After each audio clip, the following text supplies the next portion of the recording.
You got some big-time AFC powerhouses settled right there as division leaders, but you got some teams that you probably haven't been thinking about here in 2009 quietly making pushes for the playoffs. Hey, how are you, folks? Jason Horowitz, CBSSports.com, NFL columnist Clark Judge. Glad to be with you in the end zone, presented by Nuvie Phone, the navigational phone from Garmin. And Clark, you know, with these AFC teams that we're talking about, you're talking about Jacksonville, sitting right there at 6-4, very quietly. Miami has won 5 of 7. They're now 5-5. Right. Before Houston messed up the game with Tennessee, you know, they were looking at 6-4.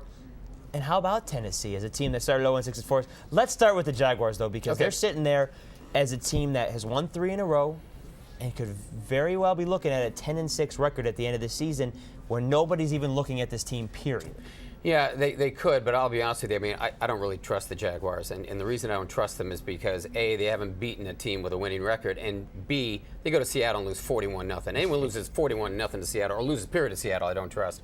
But they've got a tough schedule ahead of them, and so you've got teams like Houston's out there, Miami's out there to play them. Then they've got to play both those games at home, though. Yeah, okay, but I mean they lost to Tennessee at home too. And they've got Indianapolis and they've got New England. I mean those are games that can be very difficult for them because essentially they've demonstrated that they're good enough to be considered, but not good enough to rise to the next level. And they had their chance against Tennessee, and they blew it. They had their chance against Indianapolis, and they blew it. So they really better get started this weekend. Well, 1-1 this year against Tennessee. Win at home early in a big blowout victory. Loss on the road at Tennessee when Vince Young made his first start. Right. So that's what happened with the Titans. But, the thing with the Jaguars that you could say is that they are the most consistent, inconsistent team in the NFL this season. But they have started to right that ship because they've won 3 in a row, and David Garrard is finally playing well on the road. That game at New York, when you were talking about a team that was trying to get above 500, he threw for a touchdown, he ran for a touchdown. Yeah, no, you're right. I mean, but the thing is, what they've got is Maurice Jones-Drew. I mean, we're all talking about Maurice Jones-Drew. Okay, so it's somewhat of a one-dimensional team. I don't necessarily trust David Garrard either.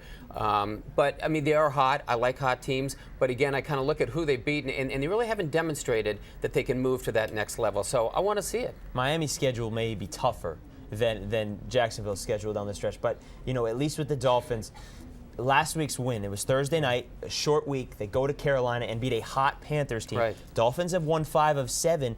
Do you think Ricky Williams can carry this load and at least make it close so that we're talking week 15, 16, 17 that the Dolphins are still in the playoff race? Well, I mean, if you're asking me, do I think Ricky Williams can carry this alone? I mean, the answer is no. I mean, but he's got some help from a pretty decent defense. I mean, the Dolphins do create turnovers. And he's got some help from Chad Henne. Chad Henne is a virtual rookie at quarterback, but he sure looks like an experienced hand there. He's not making a lot of mistakes, high percentage passes. That helps when you've got a running tandem like Brown and Williams. But Brown's gone now. So now you've got Ricky Williams back there, and teams can start committing a little bit more to the pass and saying, okay, we kind of dare you to beat us with Ricky Williams. Now, Carolina made that mistake, and he did beat them.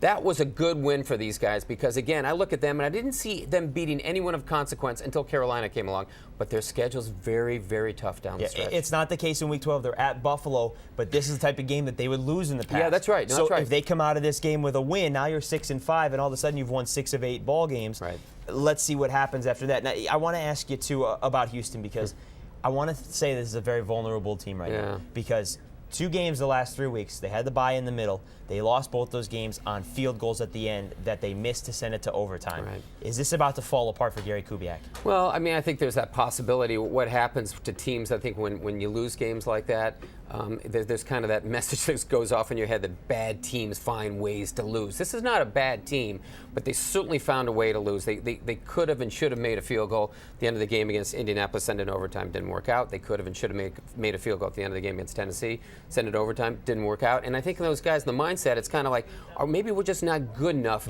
to get to that next level. But they're also, problem is they're a one-dimensional ball club, and they really can't run the ball. So it's all on Matt Schaub's shoulders. And that's okay because he's got Andre Johnson.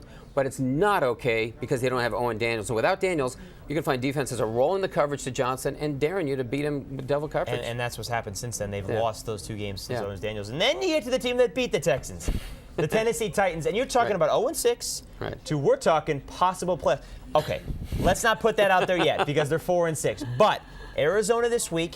We'll see about the health of Kurt Warner. And that's a big bonus for Tennessee. Absolutely. You win this football game, and if things play out right, you're just a game back in the playoff race, and you still have games against St. Louis, Miami at home, San Diego at home, and you go to Seattle. we could be talking about a 9-7 football team. And we could be talking about one of the greatest stories ever told in the NFL. Not just because of what they've come back from, which is an 0-6 start, but Vince Young, a guy who didn't figure in their plans at all. I mean, he wasn't going to get a sniff again. And there were a lot of people who said he won't play another down for the Tennessee Titans. Well, he has, and all of a sudden you look at them and, God, I got to tell you, Jason, I find them exhilarating to watch. I love watching this ball club. And you're right, there's some key games. One is this weekend. You've got to win this game. Honestly, on December 25th, I think they are going to beat the Chargers because they're a good matchup against San Diego. They're a very physical team. Saw San Diego go in there a couple years ago and play tough with them. They won the game in overtime, and that's when Albert Haynesworth was there. But Vince Young was not playing as he is now. Yeah. And it's really a different ball club. I don't think it's going to happen. I don't think we're talking about one of the greatest stories in NFL history. But I tell you, for the time being, it's a great ride. Let's wrap this up here, Clark, with this. If you take into account the fact that you're going to take the Colts, you're going to have the Patriots, you're going to have the Chargers, and either the Bengals or the Steelers as your division winners. All right, and let's say I know you think the Steelers or Bengals, whoever doesn't win that, is going to be a wild card. Yeah. Who's the sixth team? Is it one of these four squads? Is it Denver? It's not, I don't think it's Denver. Is it Baltimore?